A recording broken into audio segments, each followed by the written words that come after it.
a little over a decade ago, I took my then 5th grade son for a father-son little camping thing up in the New Braunfels area. And anyone that lives in Texas knows that New Braunfels is the home of the hottest, coolest time in Texas, Schlitterbahn Water Park.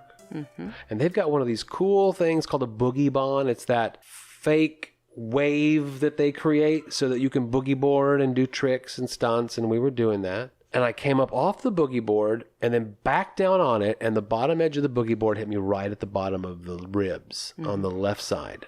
And I boom, I felt it immediately. I didn't hear a crack or anything. Just felt this, ugh.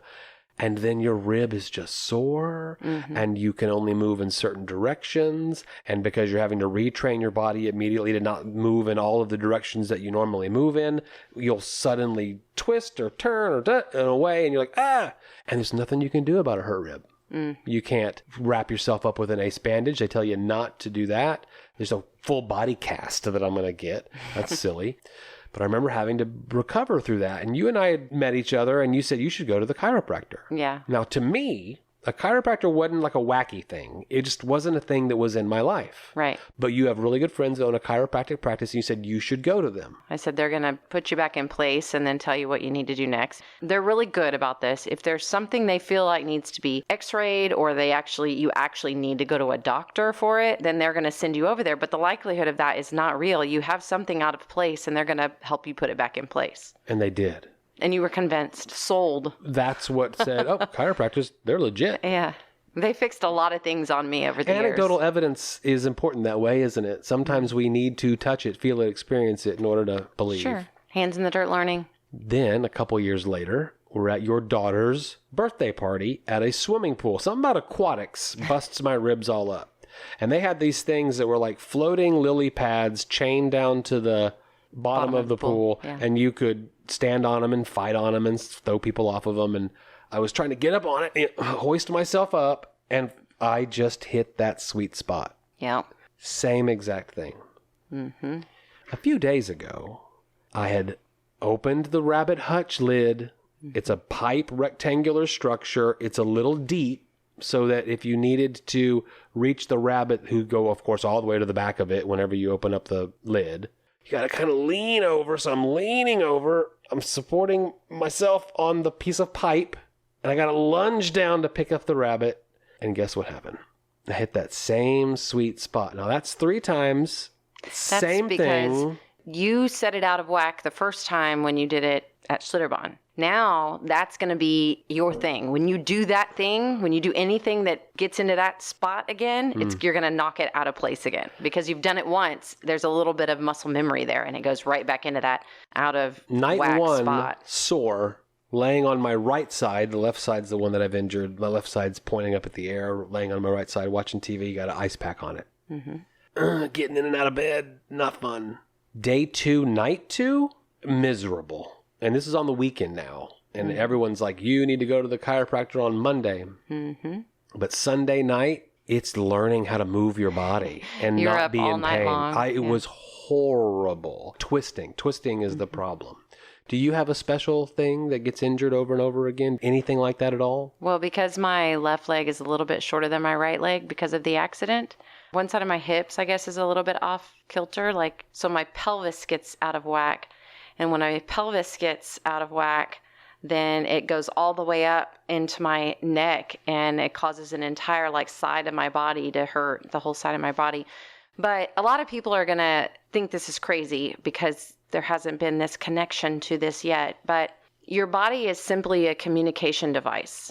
And each of us believe we have a separateness in our communication device that is our body. Like I am an independent from you. You and I are not the same. We're different. But that's not the truth. We're interconnected. We are all a part of one, right? Your body screams at you when you need to pay attention to something else. It's hard to imagine what that could be when you did something like... When there seems to be a cause effect. Right, exactly. But there's always something. It's like you need to slow down. You need to pay attention more to something. Are you focusing on your internal altar, your spiritual altar? Because the body itself is simply a temple. It's not you. It's just your ability to communicate with the world and the Spirit's ability to communicate with the world through you.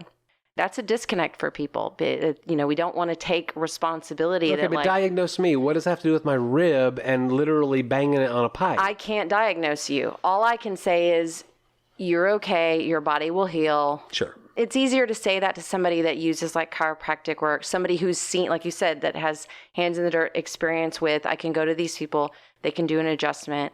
They're going to give me the magic that I need to get back. Because essentially, anything we do to manipulate the body, medicine, any of that stuff, in my belief, in my faith, with oneness, non-separateness, like that we're all a part of the same, is that those things are magic. We're already healed, right? So I have to do something in order to get myself healed. I can't tell you what's wrong with you. A chiropractor can't solve the problem for you. They can't tell you what's wrong with it, but they can give you a magical cure that you believe in that will fix the problem for you. But you yourself, your internal spiritual altar, is out of whack. There's something going on in the energetic region of that part of your body that is disconnected and finds itself in sickness or disease. It just reminds me, I never get sick and I never get hurt. But when I do, I hate it. Mm-hmm. I hate being down and out. The idea that you never get sick and you never get hurt, that's a really important part of it because that is what you believe. And so that's the truth for you. But also the truth for you is that when you do, it's bad and it hurts really bad and you really hate it. Like you're a big old like hate of it and it's just miserable and it's... I know exactly what you're talking about. I don't even want to tell that story. Your little side thing that that was a whole experience. Yeah. I have more of like a baseline, like generally I'm always in kind of this like, my body is a key indicator of my like stress you're never going to admit that you enjoy having a nurse, but I think you will admit that you're a horrible nurse. I don't enjoy having a nurse. Oh. And I will admit I'm a horrible nurse. Okay. Because I'm not going to play into the sickness game. I'm not going to play into that game because I don't see you as sick. There's a few magical things you can do. These are the things. Do them so that you can get back on track again. Now, while you're down for a little while, if you need a glass of water, if you need, something like that. But you're right. I'm not a nurse because a nurse says, I believe you're sick. You're my Florence Fightingale. I don't even know what that means exactly. It's hilarious. It feels like a little bit of judgment over the fact that like she doesn't nurse me and I nurse her. And I'm like, actually, sometimes I wish you would just leave me alone. I don't need to be asked every 5 seconds. Are you okay? I do that. Are you okay? I do. Is there anything I can do to help you? Are you okay? Are you okay? I'm like, leave me alone. I'm not sick. You know what you can do to help me? Stop seeing me as sick. Stop seeing me as broken. Stop seeing me as something is wrong with me. Give me that. I'm going to write all this down on your chart. Please do. I'm learning that you enjoy having a soup around even if we also do a meal, but like having something around. I think our audience knows I like soup. No, I know you. And that I want soup around. We're keeping soup around all of the time, and we didn't always do that. It helps on Mondays because it's easy for me to heat it up. If I have a crowd of people, I'm not trying to watch the oven or whatever. I'm just turning some soup on and just heating it up. It's a great, quick lunch. Throw it in a pot, turn the burner on, it heats up in 10 minutes.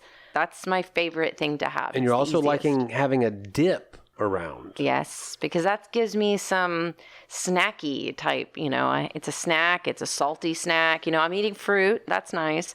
But, so many watermelons, and after a while you're like, can I get anything else besides a watermelon? So you made me that spinach artichoke dip last week, I did. Right?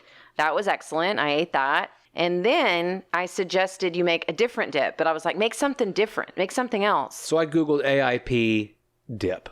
Yeah. And came up with onion dip. Yeah, onion dip. Again, my best friends now are coconut cream and coconut milk.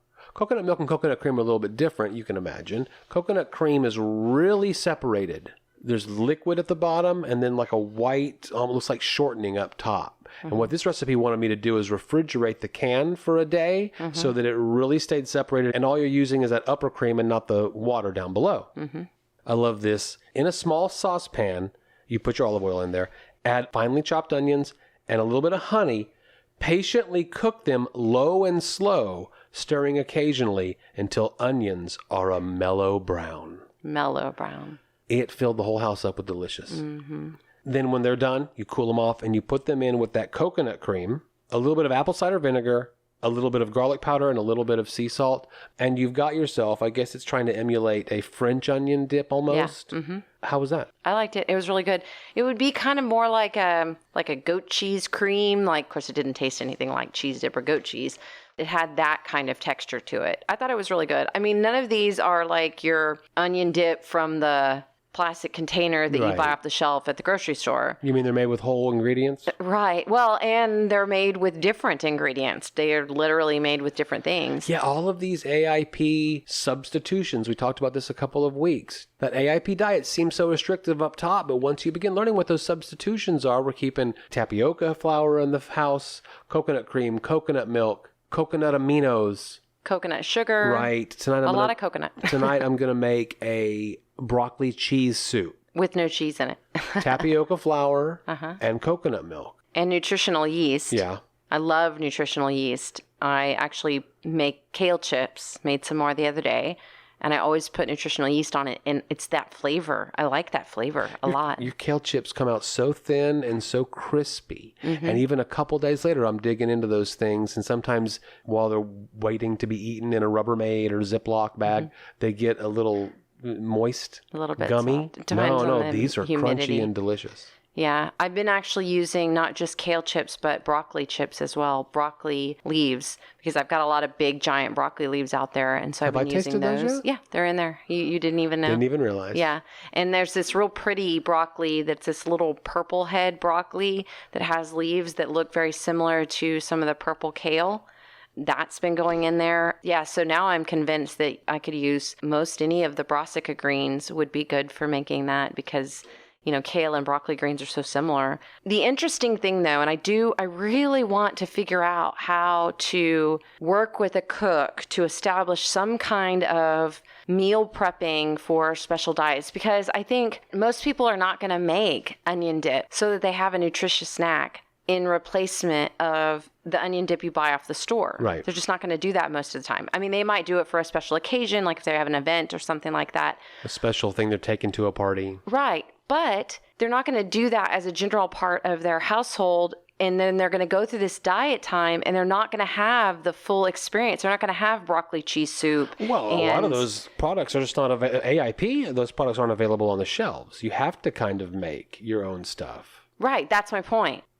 My point is they're not going to get the full experience because they're not willing to go that extra step. Well, not willing. Like they don't have the time. Maybe they don't feel confident enough in the kitchen to do that kind of stuff. You've got some skill in the kitchen. Even like me saying, well, I want to do this. I want to do some meal prepping, but I need a cook who has some skill in the kitchen to work with in order to do this stuff. I don't have the confidence to do it. And I think that that's been one of the things for us and for me that's really been a huge benefit is that support in order to make it an experience that tastes good, that I'm not doing without things like spaghetti sauce. Okay, well, now we make the no-mayo sauce. Okay, well, how do we make broccoli cheese soup? How do we make dip? How do we make crawfish? How do we make all of these things? A lot of people would just skip past it, which is the reason why I think people don't do it completely. They're like, well, I'm kind of doing the AIP, but I cheat every once in a while. The reason they cheat every once in a while is because they feel like they're missing out on stuff. I mean, they're eating salads and they're eating steak and they're eating a sweet potato and they're eating cooked greens. They're not getting close to, a normal type of it's funny. That's exactly the way we've kind of done it is you can Google AIP, fill in the blank of the thing you're trying to duplicate recipe, and it's there. We had the whole conversation. What about cheese? Well, we found some ways to move around the cheese world and stay AIP. And it takes away what's the convenient food. Well, wraps are convenient. Steaks are convenient. Yeah, steaks. Sweet potatoes are convenient. Cooked down greens are convenient. A roasted chicken and then figure something out to do with the meat. Roasted chicken is convenient. A soup is convenient, right? Most of those things are pretty convenient.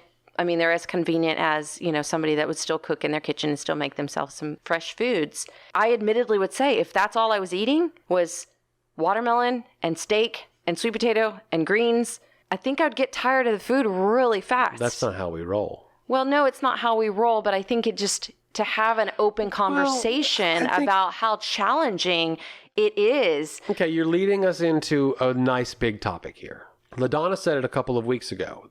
Your naturopath that was our guest, a fantastic episode. Our bodies were not designed for all of the convenience foods that you're talking about. Exactly. So I'm doing the AIP diet until I have to go back to the foods that got me to where I need to do the AIP diet anyway. Mm-hmm. You said last week that you had an aha moment. Mm-hmm. A revelation is what I like to call it. We have talked for weeks and weeks and weeks about how the systems are breaking down. We've talked about years about how the American food system and food diet, generally speaking, is making us sick. Mm-hmm. That it is the reason behind the statistics of growing obesity and growing diabetes, et cetera, et cetera. Mm-hmm. And then last week in your aha moment, you talked about a reconnection to the earth. Yeah, I talked about how I felt like there was a connection that I hadn't really understood yet before about really my whole lifetime. The health of our body and the health of the earth are connected. For me, that revelation was me seeing how I'm one of those people that have the ability, because my hands have been in the dirt and because I've experienced a lot of bodily adversity and a lot of experiences with the healthcare system and a lot of experiences with even teaching outside of the healthcare system, but about health in this health and wellness sphere, that I finally began to see, the value of my purpose. Why did God put me here? Because God needs light leaders. God needs way showers to talk about things who have had experiences, like people that can show you and tell you and say, okay, this is exactly what I'm going through. And these are the experiences that I'm having. And that was really the aha moment or the revelation, regeneration and regenerative agriculture. Mm-hmm. Here's my aha moment then. The moving away from preparing whole food yourself or for your family or a member of your family doing it has helped moved us into the system that's getting us sick to begin with. Well, and the dual income households and everything about our system. Certainly, but the dual income household means that there's now a requirement to be a dual income household, which means we don't have the time to feed ourselves properly. I'm a firm believer that most people diagnosed with type 2 diabetes can eat their way out of it. Yes. Okay. But not if you're only going to participate in the system that got you there to begin with. There has to be a reconnection with the earth for regeneration. Let's talk more about that. Mm-hmm. But there has to be a reconnection with your kitchen. Sure. Or you have to be very wealthy to pay somebody else to feed you properly. Yeah. But the systems that exist, like you talked about going to a restaurant that first night that you were going to do AIP, almost in tears, knowing that there wasn't going to be any food for you there. Nothing. And that's what we have learned, going out to restaurants in this very limited menu. Yeah. Yeah, I don't go out to eat. We don't go out to eat anymore. Not during this AIP diet. And if I during do, the elimination phase. Like during your mom's memorial service when we went to our Bellino's where our friends take good care of us and the chef knows me personally and all of that. And I can say, hey, sorry to do this to you guys, but can you make me something special? And it's a special circumstance. It's an expensive restaurant. It's a relationship with the staff. Yeah. I always looked at my life in that way. And that's when I think about this value, feeling like I didn't have the value because I didn't make money. But at the same time, understanding what my value was, this network. I can call anybody in this town. I could call anybody in this town and ask for something because I've helped so many people, right? So I began looking at that revelation as what are our true values here, right? And if I look at what Zach Bush was saying last week, and then what LaDonna was saying the week before, and what you're saying about reconnecting with your kitchen and kind of thinking about stepping out of the system, we have to make some decisions about what's most valuable to us. Mm-hmm. I can look at regeneration. Regeneration is the bridge to healing as the most important value that exists for me. And I'm talking about regeneration of the land. I'm talking about regeneration of my spiritual values. I'm talking about regeneration of my body's health. All of these things are interconnected. There is an eruption right now, it feels like, at our dinner table of life-changing thought. But I want to say, it's not easy. No. I'm reminded immediately of the point that I'm about to sew it up. Food Inc., the classic documentary that you should watch if you haven't watched it. They give a low-income family $30, I can't remember, to go to the grocery store and buy healthy food. Then they give them $30 to go to a fast food restaurant. They can get a meal for everybody at the fast food restaurant for less money, is how it turns out. But that is the system that's making us sick. They're not eating food. No, completely agree. That's what I'm saying. To break away from that system requires a reconnection to the kitchen. That's just what has to occur. And people don't have time, and people don't have all the excuses. What are your values? It's a weird catch-22. What are your values? Or what are your health needs? When you get to a tipping point where I can't participate anymore. Because you talk about regeneration, the AIP diet, this is the conversation we've been having recently, is the regeneration of you from the inside out. That's correct. So yeah, go ahead. It's regeneration of land, certainly what you're all about for as long as I've known you. I mean, and it did how that connects to the body. It did start with the body, but I hadn't made the full connection of how connected all this stuff was. When you talked last week about, well, this is just the way we do it, right? We took the YouTube post. Yeah, you can catch all of our episodes on YouTube. And I wanted last week to try something different. Let's make the thumbnail, the thing that's going to attract people's attention, to be big, bold colors and just a few words that might be interesting. I want those words to be words that people won't say, words that people are afraid to say, but words that are still the truth. Right. It's time for us to speak the truth about these things. So I wanted it to say glyphosate destroys diversity. That post didn't get any response. And I think that there's a few reasons why that's the case. Are you saying it didn't get any response, or are you saying Facebook didn't put it in front of eyeballs? Both. Ah. Both. Because I think that some people, like in groups, where in groups you're more likely to see it because it's smaller, and if a post goes through on a group and you look at a group, you're going to see a post, right? You're just going to see more things from a group. But Facebook didn't put it in front of eyeballs. Whatever it was about that wording, their algorithm doesn't like it. Glyphosate is killing us. I mean, that's the main words of the post were like, it's killing us. And I'm not afraid to say these words anymore. And I used the example of it being like the early days of smoking, right? When they first started saying, like, smoking is really bad for you. Smoking is killing us. Smoking is... That was after an entire generation had seen doctor figures or famous actors, future presidents in smoking ads talking about the health benefits of them. Exactly. They lay down a marketing and they frame the product in such a positive way that to then turn against it or begin speaking against it.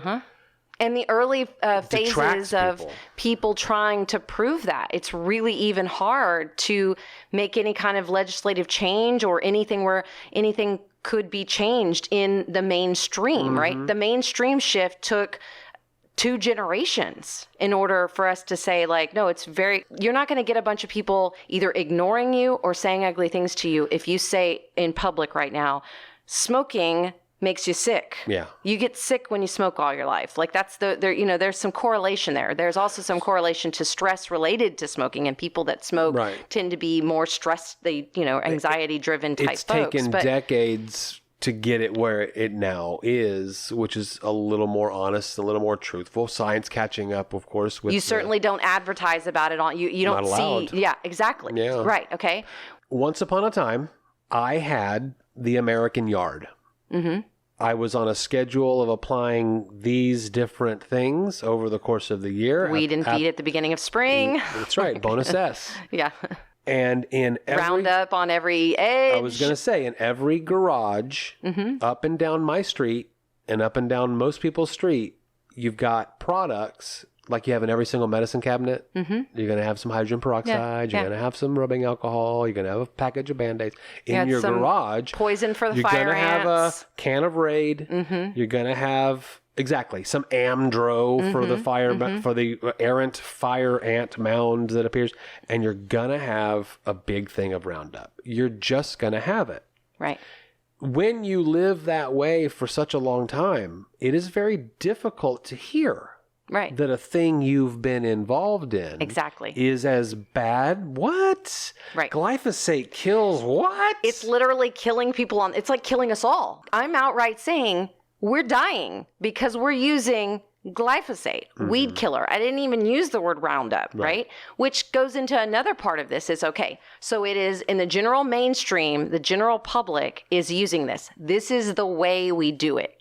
Then you add to it, it's a word that we're not 100% sure we understand. So we don't know if we could even say anything. Like, we don't know that there's an argument.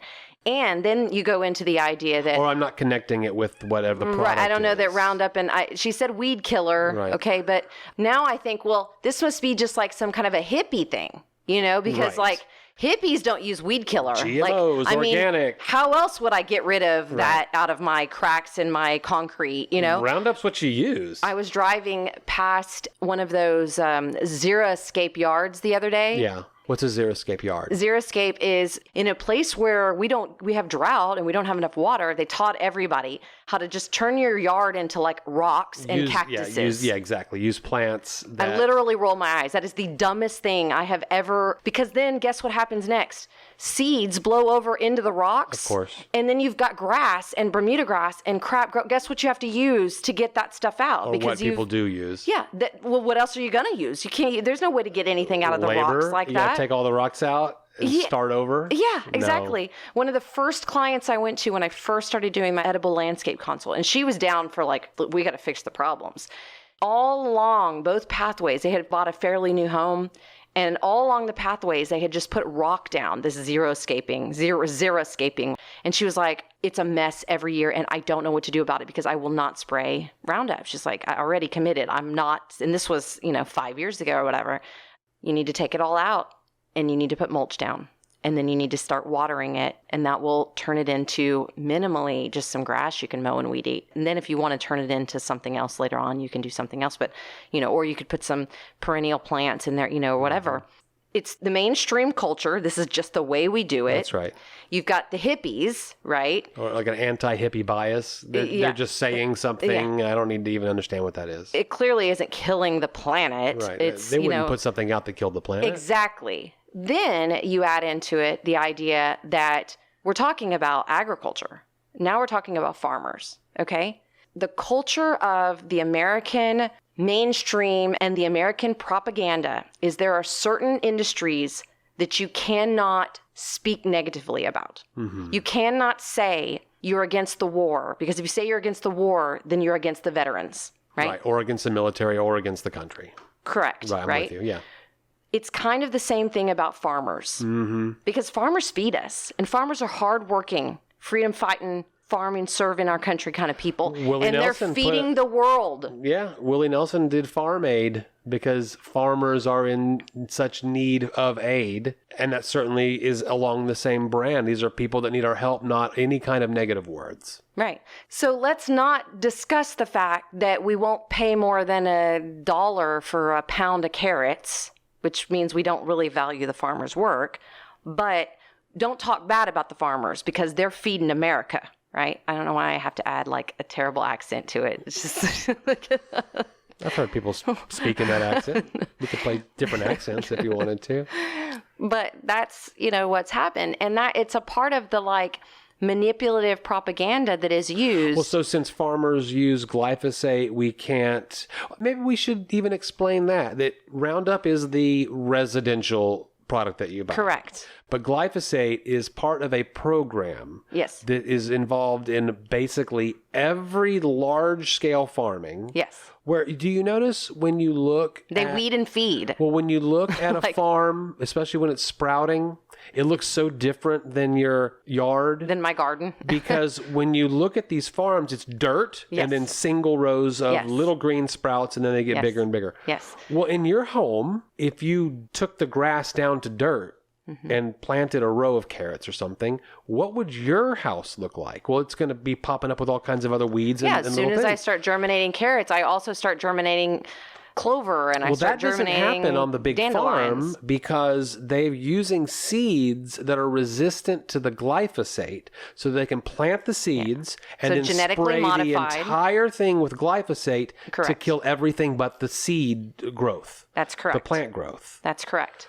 Now, somewhere along the way, they said, oh, we should sell out at houses too, and they marketed it as Roundup or other products, and that's why we use the same kind of thing, but we're not spraying it on glyphosate-resistant plants. That's why everything dies whenever you spray it in your yard. Right, that's correct. So now let's talk about killing all of the biodiversity, which is what the Post said.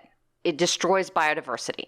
Because a lot of what they've been trying to prove over the years, and what the argument, so if someone says, yeah, but it's half-life and it doesn't, and you could drink a glass of it. I think you mentioned that one of your friends said. I used to know a guy, a little older, that was a salesperson for this larger chemical company. And he was like, it's safe. I could even drink a glass of it. Someone brought this up 20 years ago. Uh-huh. And he was like, yeah, well, don't believe that hype, that hippie bullshit, that whatever. Yeah. Roundup is so safe that you could drink a glass of it. You'd be fine. And I was just like a rabble-rouser, kind of a punk ass. And so I went into his garage and I found his Roundup and I went to his kitchen and got a glass. And we were having like a little get-together there. There were 15 people there that had heard him say this. I put the Roundup in a glass. I said, show us. I didn't care about this stuff back then. I was just busting this guy's balls. And he goes, well, I'm not going to do that. Yeah. Okay. I wish he had. I really would have enjoyed, not that he gets sick, but I would have enjoyed the end of the punchline of the whole thing. So let's say for years, if that was the fight that people were going at, like that was the lawyers and the science was looking at that, and they couldn't prove causation through that. Okay. They've proven causation. I don't believe that's the causation they've proved. So the argument continues on. Number one, we don't talk bad about farmers because they're feeding 8 billion people. And how else are you going to feed 8 billion people? Right. Number two, you can't prove that poison is poisoning animals and humans. But what we can prove is that it kills the biodiversity on millions of acres on this country. Right. That we can prove. And what we're proving is when we kill the biodiversity on millions of acres of land, we kill the biodiversity around that. We cause issues with the soil. The soil gets compacted. It doesn't retain water anymore.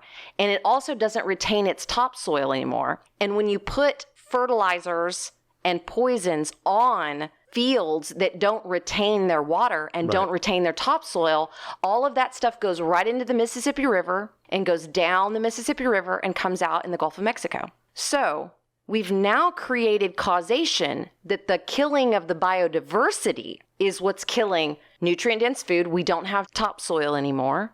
We have less rain because we don't have green growing in places anymore that keeps a nice natural system of weather existing. It's too hot in a lot of places. We're basically creating deserts because we're stripping the topsoil and we're continuing to keep putting money on this land and all of the materials and the money that the taxpayer, you and I, pay to help the subsidies that support the farmers so that they can continue to keep doing this, even though they're not making any money, even though their land is flooding, even though they go through drought and they are like trashing their fields every year. Insurance is paying them for it. The average age of a farmer in America is 70. Yes. Even though the statistics say that the two greatest causes of deaths for farmers are cancer and suicide. Yes. And we're having two different types of issues. One issue is that we're actually killing enough life in the ocean that we're killing off like the young species of shrimp and all that, right? Yeah. But the other is that we have the phosphorus that's running down the river and down into the ocean is creating this huge algae bloom. Yeah. Right. So basically, all verifiable. Look it up. Google any of these words. This is a thing that's happening in front of us. Right. That we're not paying attention to because, damn it, that's scary. And also because we're involved in it. because we're buying the product. We're ignoring it. We're active participants. And the government doesn't want us to feel bad about being active participants. Most people are active participants in a system that they don't even know is happening? Of course. Okay. Of course they are. Why don't they know? Because the media marketing and the federal propaganda marketing is making it easy for you to just continue to keep contributing in the way we do it. Right? This particular post didn't fit into Facebook's algorithm of we want to talk about this and we want people to talk about it. I can make a post about being pissed off about Wells Fargo and 40 people tell me how pissed off they are at Wells Fargo. Right. I make a post about glyphosate killing us, all crickets. I realize that we're still in a huge learning curve, right? I realize that I'm going to have to continue to talk about this a lot more. So how do I help other people get the aha? How do I take it away from the word glyphosate? How do you talk about it in a manner that people don't zone you out because of all the aforementioned? Right. Some hippie nonsense. How else do I deal with my rock garden with all these things coming up? I don't want to break away from the way it's always been done. Yes, I'm afraid. I don't know what else to do. I think that's a huge deal, even in the conversation of the AIP diet. I don't know how to do it. Aislynn, I don't know how. Show me, you're going to have to show me how. And even that, it's going to take time. It's going to take an investment of not just money, but an investment of time. Yeah. It's going to take a commitment, right? But the AIP diet's going to definitely take a reconnection to the kitchen. Yeah. And so is regenerative agriculture. I mean, I have been trying to get my local small farmers at the farmers market to transition to regenerative agriculture for years. And they still, I mean, they'll do little pieces of it. And they What's the resistance? Get some of the ideas. They need it now. They need their money now. There's no value. Let me do it the way I know how to do it because that's the way it's going to get me the fastest crops to take to market. Even some of my clients, it's like, yeah, but this is what's working right now. And I'm like, I know, but before too long, you're going to have stripped that little piece of land so much that you're not going to be able to grow what you thought. Well, so-and-so used to grow over there. And I was like, yeah, he invested in a lot more fertilizers and he probably wasn't using organic fertilizers either. He was not he was dealing with a lot more pests than you are going to want to have to deal with. I'm telling you right now, and this is the thing, regeneration, this is where I come in and go, let me show you how to make it easier. Let me actually show you how to heal your land. Let me show you how to heal your gut. And here's where we start to create the bridge that really mattered to me and how I can take all of the things that I've learned over the years and share that message in a way that helps people be successful. So I start looking at regenerative agriculture and the simple definition of regenerative agriculture. Well, if you're not, I can figure this out myself. If you're not using pesticides and you're not using the herbicides like your Roundup, et cetera, then you are going to have more biodiversity. Correct. Period. You just have to. Yes. Here's the thing that people might not know about me. I do not spray pesticides. People do know that we don't kill everything. I have a rabbit. My best friend Jessica asked me today, what do I do about rabbits? The best answer I could give her was, you need more life going on around your garden. You need more things. You need different types of plants. One of the folks that came out on Monday last week said, how do we keep possums from eating our stuff? I said, you need more biodiversity. Well, what does that mean? I said, you want to grow 4 cabbages for your family to eat? Grow 5 or 6 cabbages so that 2 of them end up in the possum and the possum gets fed. If everybody on your piece of land is getting fed and everybody has food and there's plenty to eat, then they're not going to destroy the things that you need. There's going to be plenty for everyone. And the biodiversity creates less stress on your land and less stress on your plants so that your land actually becomes healthier. Just like if we go back to the week with LaDonna talked about the 3 main things. You asked her that question. Yeah, I asked her, what are just some general things that you would tell people that they need to do to be healthier, no matter the reason why they come see you? It was drink water, reduce stress, eat real food. Nutrient-dense food. Right. That's important. Nutrient-dense food.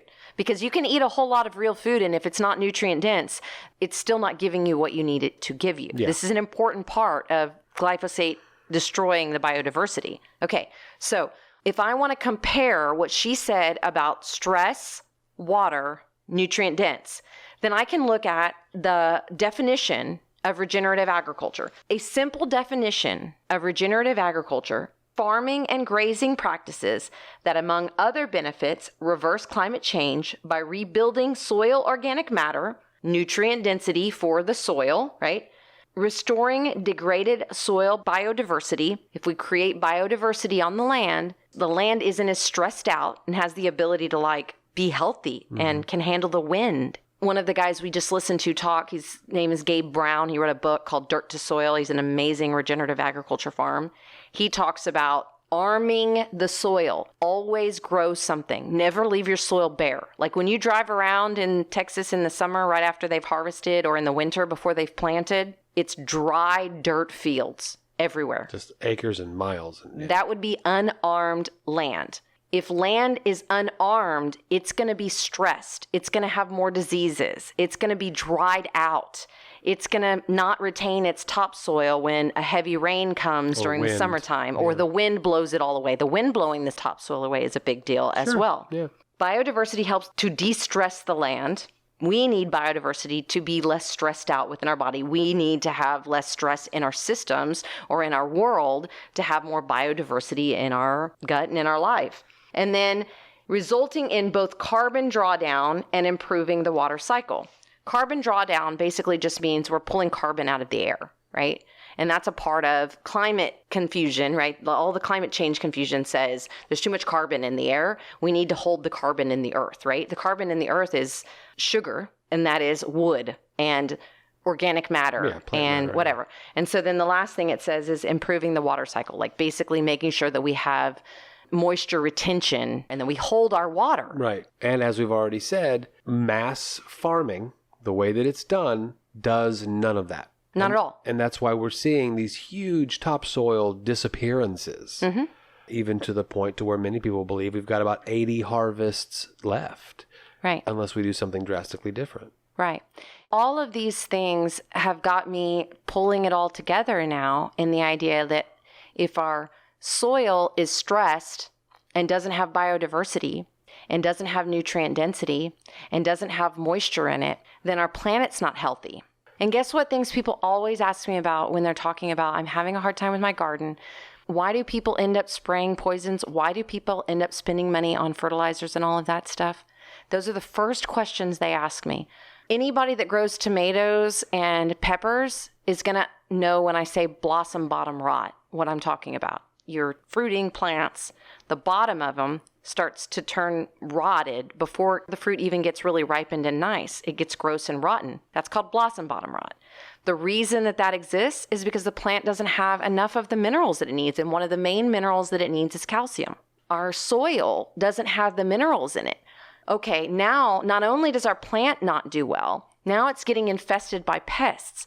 Why does a plant get infested by pests? Because the plant wasn't healthy. Somebody said the other day, leaf miners killed my citrus tree, because I was telling someone that they showed the leaves of their sugar snap peas and they said, what is this? And I said, it's a leaf miner.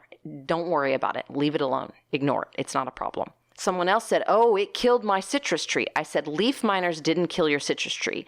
And if they did, your citrus tree was extremely unhealthy to begin with, and it's likely that something else like an aphid or a woolly aphid or something else was also eating at your plant. But the thing is that a pest has one particular job in the world, and it is to eat and decay. That's what that's why they're here, right? It's the same thing that happens to humans. It's the same thing that happens inside of our gut. We kill all the biodiversity inside of the gut. Our body is now like a farm devoid of organic matter. We don't have life growing inside of our gut. We don't have life growing on our skin. So if the plant's sick, the plant isn't well, and some new pest comes along, just like our body isn't well, and some new virus comes along, guess what happens? We can't even fight the virus. We can't stand up. Our body's not healthy enough to deal with it. And this is a part of what LaDonna was talking about like, it starts with like the first little alarm bells going off. And now the alarm bells are getting more alarm. And before too long, we can't. And the natural thing we have inside of us, the autoimmune system, is working overtime. It's doing everything to try to fight. Beginning attack parts of ourselves that it's not designed to do. Yeah, it's happening on the planet, and it's happening in our systems as well. Regeneration is the bridge to healing. And regeneration is as simple as growing things and allowing your grass to get a little taller and allowing weeds to grow. There's ways to manage that a little bit more in an aesthetically pleasing way, but even shifting the way that what we think is aesthetic. Just because millions of acres of agricultural land, the biggest reason why we're seeing so many health concerns in our country is the way we've seen it. And even if it was the way our grandmothers did it, truth be told, our grandmothers might have used some 7 dust and they might have used straight rows and they might have kept things cleaner with weeds and stuff like that. They didn't do it the way we're doing it now. They didn't do it where if you've got 3 plants in your backyard in your raised bed, you're buying $30 bag of fertilizer and then another $25 random spray of pesticides, and then it would have never been done that way because it didn't make economic, there was no point in doing it that way. They wouldn't have done it that way. So even if they did and use she some had of the time to do some hand weeding that we don't have. Right, exactly. Yeah. They spent time outside weeding their gardens. They got their grandkids out there to help them weed the gardens. To do it. But if you go back even further than that, even before our grandparents and our great-grandparents, you go back into a time when they mulched and they used cow manure, and they did it in this regenerative method because that was how it worked. They didn't have fertilizer. Right. That fertilizer was a thing that came along with the increase in nitrogen that they had after the war, basically. That's the reason why we started using fertilizer the way we started using, and the reason we started agriculture the way we did it. So this ongoing conversation about climate change and protecting the environment and the guns that are always at all the different industries and everything like that, it's fascinating to me. The most important, biggest thing, the one we are actually involved in, the one that we can actually make changes in, we aren't really paying much attention to. Well, you got to do it at the micro level. I mean, exactly. And remember what I said last week? No one loves a doomsday story. But the criticality is here for us to make these changes a little more quickly. And so at the micro level, what you're doing here on your 10 acres, the regenerative agriculture. I think it's important that people know that term because I think it's a term they're going to be hearing more. It's going to be an emerging concept. Regenerative agriculture, as it becomes more and more critical and crisis oriented, that the way we're doing it is not long-term benefiting anybody. And what I always teach is don't look at the problem. Let's look at the solution, right? Okay. The solution is we need organic matter. The solution is when you mow your lawn, I told my brother this the other day. I was talking to him about how to get his flower beds nicer out on the island. Do you mow your lawn and have a bag of grass? I go, what do you do with that when you get done with it? The clippings, yeah. Yeah. I go, what do you do with that when you get done with it? He goes, it goes in the trash, which is where most people we're about to go pick up like 17 bags of leaves. They're going to give me the gold off their property. I'll take it. I'll put it right here on my property. Take that bag and pour it over into your flower beds and put mulch into your flower beds. Are you going to grow some weeds from the seeds? Yes, you are. That's okay, because after an amount of time, the next time you find some good, clean, pretty wood mulch, or go buy yourself, don't buy that painted crap, but buy just some clean wood mulch. Don't buy cedar because cedar kills things too. But you don't have to be like particular. Like I get the dump load, so whatever they have, that's a good biodiversity because it's bringing me things, right? Then something starts to take off on my property. Material to your farm for free. Exactly, exactly. And it's creating the mycelium, which I get so excited about because now I'm starting to see every time a flood comes through, we've got the slime mold. Do a little bit of research on slime mold. It is intelligent. Literally, they're showing that slime mold is intelligent. Mycelium and the fungi taught the Japanese how to build their subway system. They literally used mycelium and fungi, and they placed it in a way and then looked at how it mapped out underneath the soil. Okay. And then they used that, the engineers used that to actually build a subway system. Interesting. Look it up. So the intelligence in the soil, in the life in the soil, will start to create the beauty. Then all of a sudden, you start going out and looking at what you have out there, and it changes. It changes from this obnoxious nettle and this weesatch and the grass burrs and all that kind of stuff that you don't like. It changes. And there's ways that if you talk to somebody like me that's into regenerative agriculture and gardening, and I know plant identification really well, I can start to say, okay, when you see that one, you want to go ahead and make sure you mow before it starts to seed. Otherwise, you're going to end up with a bunch of burrs in your yard, right? It's going to come back. It's going to help feed your soil. All of this different biodiversity works together, just like it works together in your gut, just like the life on your skin is how it all works together.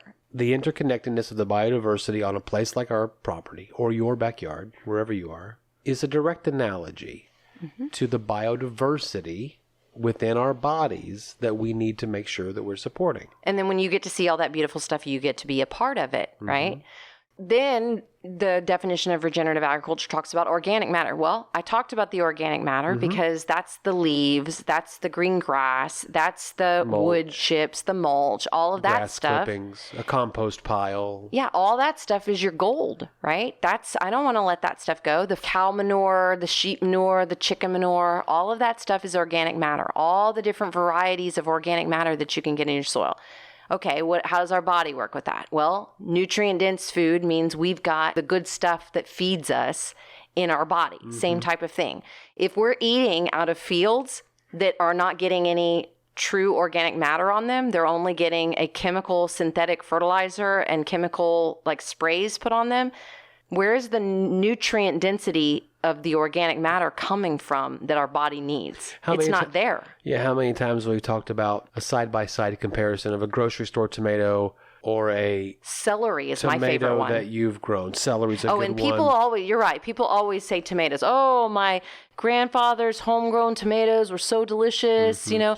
Let me make you a couple scrambled eggs from our chickens as opposed to a couple scrambled eggs from the grocery store.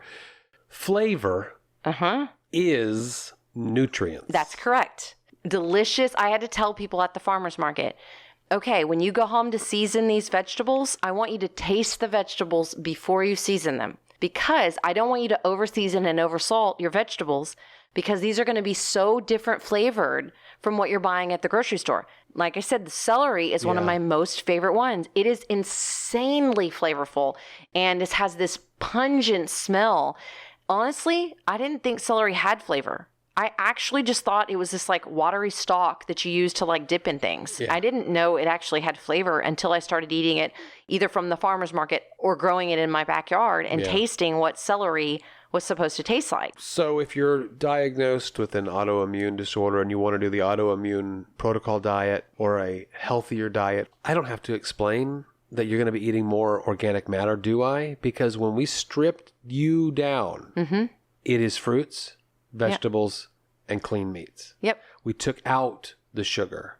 You took out the alcohol. All the grains you took are out gone. The processed ingredients. That's a big one. There's no organic matter on all those words that we can't pronounce in the ingredient list on the back of a package. Well, it's certainly not nutrient-dense organic matter. But I'm talking That's important, though. No, because when you eat popcorn, you're eating carbon. You're eating organic matter. Is it nutrient-dense organic matter? Do you see what I'm saying? Oh, totally. Popcorn, one of the things you're not allowed to have on this diet designed to regenerate your body and repair your body from the inside out. This totally makes sense to me. Okay, and so the last thing that was a big part of why you would do all these things to create regeneration, which is the bridge to healing our land and our body, is you want to retain moisture. You want to have a more successful water cycle. Not only in... You want the water to stay in your land rather than run off down the street. Right, You're paying for it, well, why not keep it? And if we have a better water cycle, that means that we have more water, more biodiversity, more organic matter on the ground.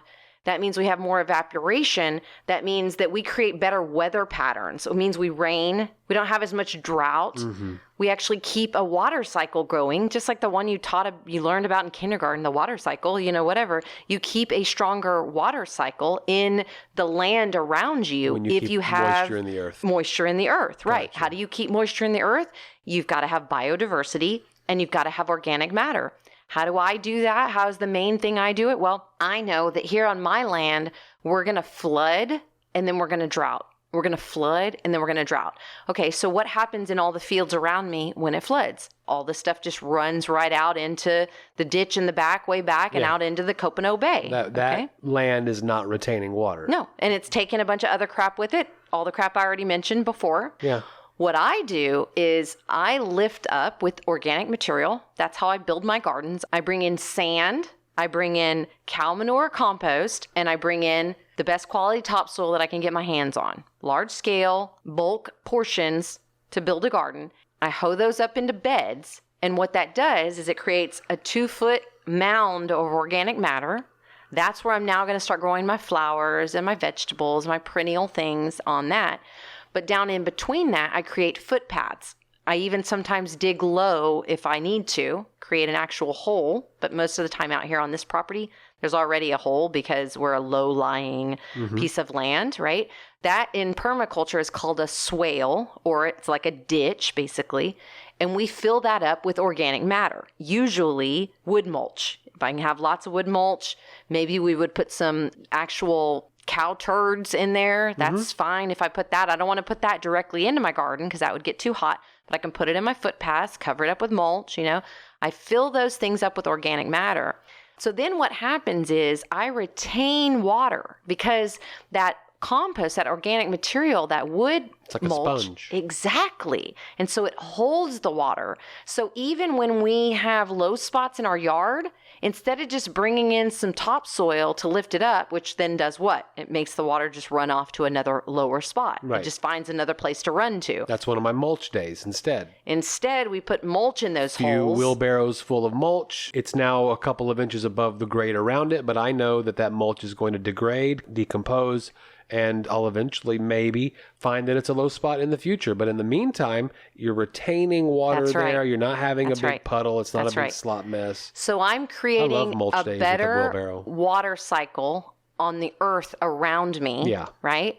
I'm also creating more biodiversity because more life lives in there. I'm also making it a hell of a lot easier to garden because then when I get ready to go in and plant my new bed again, I just pull back that mulch and right underneath there is new, beautiful life that's broken down. And that's where I put all my extra weeds and everything. So I call it composting in place. So all my organic matter just keeps going on the ground right down around there, where now I've created this nice biodiversity of life in my soil. I've got healthy soil. I've got soil that's aerated. You're also adding to the topsoil. That's exactly right. Yeah. I'm creating a whole regenerative agriculture scene going on over here. So let's talk about regeneration of the body and the water cycle or retaining moisture in our body. Yeah. That's the first thing LaDonna said, drink more water. Drink more water. Right. Drink more water means that our body isn't screaming for nutrients, basically, because water is what moves the nutrients around our system. Having moisture in our skin makes our skin more alive, more supple, more, a lot of times people are trying to fix their wrinkles by putting, collagen and all kinds of things. Like, well, drink more water because that's how we sweat more. If we sweat more, then that means that we put more of the toxins out. If we drink more water, we pee more, which means our kidneys are flushing out, our livers are flushing out. Yeah. We're letting the toxins get flushed out of our system. We're creating a better water cycle in our body. Our gut has more ability to be healthy and alive when it has more water inside of it to work with, to grow the life that it needs to grow inside there, to heal, right? All of the same types of things are going on. Our bowels move better. We don't get into like compaction and constipation and things like that because we've got more fluid in our system. And everybody knows this part, that like 75% of our body is actually just water. Like all the cells of our body are just water, right? She said half of your body weight in ounces a day. Yes. Okay, let's say the hard thing that nobody's saying, and that is our industrial agriculture system that is feeding 8 billion people is not creating a sustainable, not even a sustainably economic, because the farmers are not making money. That's a part of this deal as well. And we're also getting so sick that our health budget is 4 times bigger than our war budget in this country, right? The way that we're doing it is not working. Exactly. The way that we're doing it is not working. But regeneration, the bridge to healing, is working. And you can see it. You can see it here at Freedom Harvest Farms. You can see it when you watch the TEDx video where you listen to Gabe Brown talk about his farm, that he's been doing this since like 1995 or something like that. He's gained topsoil. Yeah. He shows you. It's and great. You can actually measure it. And there are soil scientists in Texas that are teaching a lot of this. They're still running into a lot of... Well, they're butting heads immediately with the way that it's done. That's correct. Because they are so ultra powerful. Well, and also, if you think of a 70-year-old farmer that's invested his entire life in doing it this way with these machines and these types of processes, and I've learned to do it this way, how many 70-year-olds do you know that are going to want to have to retrain everything they do? Well, and also that a lot of the infrastructure that they built is now Exactly. obsolete. If I go to my 70-year-old that grows on 1 acre that sells at the farmer's market, he's not growing on 10,000 acres of land with billion-dollar pieces of machines, and he's still having a hard time transitioning and making the investment. I go to my other small farmer who's a young man. How do we get these shifts to start happening? And I think that part of it is seeing the proof, but the other part of it that's really important is that we start speaking really honestly. We tell the truth about things that we didn't want to talk about for a long time. And that is the way we're doing it is killing us. We don't have access to nutrient-dense food. We don't have good water cycles in our country. We're losing topsoil. We're killing our streams and our gulfs and our bays and all of that stuff because we have issues with the runoff. We're actually, as we talked about last week, killing the diversity inside of our gut systems and causing ourselves to have other types of cancer and autoimmune issues and stuff like that. So until we start saying that really hard stuff and say out loud, okay, bags at the grocery store, that's important. Try not to take so many damn plastic bags from the grocery store. Stop drinking 8,000 plastic water bottles. You know, if you can drive with 3 people in a car instead of 3 people driving 1 car each. Yeah, if your city has a recycling program, participate. Do all of these things. But the number one thing that we can pay attention to is regeneration and regenerative agriculture. How we can be a part of it, contribute to it, support it, understand that it is the bridge to healing. It is the answer that we're looking for. Let's bring this episode home with our random question of the week. Do you have a moral responsibility to control your temper? Let's define our terms, as we do in these situations. A moral responsibility to control your temper. Yes. Well, if I don't control my temper, I'm yelling, I'm screaming, saying words that maybe I don't mean. Stomping around, slamming doors. You're the door slammer. I'm not the door slammer. Mm-hmm. Right. Okay. But regardless of who's doing it, these are all actions that we don't want to be doing. Mm-hmm. So then I guess my question is, it's something I don't want to do. Is that raised to some level of morality? Is it a moral obligation? What do you think? Well, to me, it doesn't really matter. The moral part of it doesn't really matter. I have a responsibility to control my temper because the only way that I can create peace is by having peace in me. That's it. That is the only war, disease. It all goes back to my belief in oneness, in interconnection. If I'm hollering and screaming, I'm affecting other people. I'm affecting myself. Give and you shall receive. If I give temper tantrum, I'm going to receive temper tantrum. That's karma in itself. So it's not even about moral. It's about if I give it to you, I'm getting it back. Even if you're not the one that gives it back to me, I'm getting it back. And like I said, you might be acting in a way that you have to apologize for later because it's not your best self to the people that are witnessing your temper tantrum. Well, and if it all goes back to the spiritual altar, the internal altar that is inside of me, and that we are not separate, that we are one, then anything I'm doing is an irritation and a reaction to myself. And I'm creating that insanity loop. I'm just creating more of the unpeace or unhappiness by doing that thing, by having that trigger, by being irritated at all. I mean, this is literally what I'm learning every single day when I study the Course in Miracles. Everything I'm learning is about how to control my temper, how to understand that I am not separate and that every single thing that I do affects the whole, and I am a part of the whole. And any of it that is negative or irritating is not real. It's a part of the illusion of separateness from the perfect peace that is God. Is temper ever justified? Well, no, not really. I mean, it might be justified in the perception of illusion, but in the whole, it is not justified. Because unless you understand all of what's occurring in all of time, then you don't understand why that would be justified. Like, you don't have the vision to justify it. Do you have a bad temper? Let me ask this. No. Do I have a bad temper? I don't know. I don't think I do.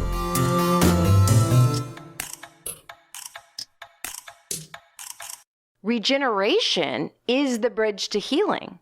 Well, thank you so much for listening to another episode of Dinner Table Talks. We will be back next Monday with a fresh episode. In the meantime, hit us up on social media, send us an email, DM us, whatever. We want to hear from you. And we hope that you're enjoying the episodes as much as we enjoy creating them for you.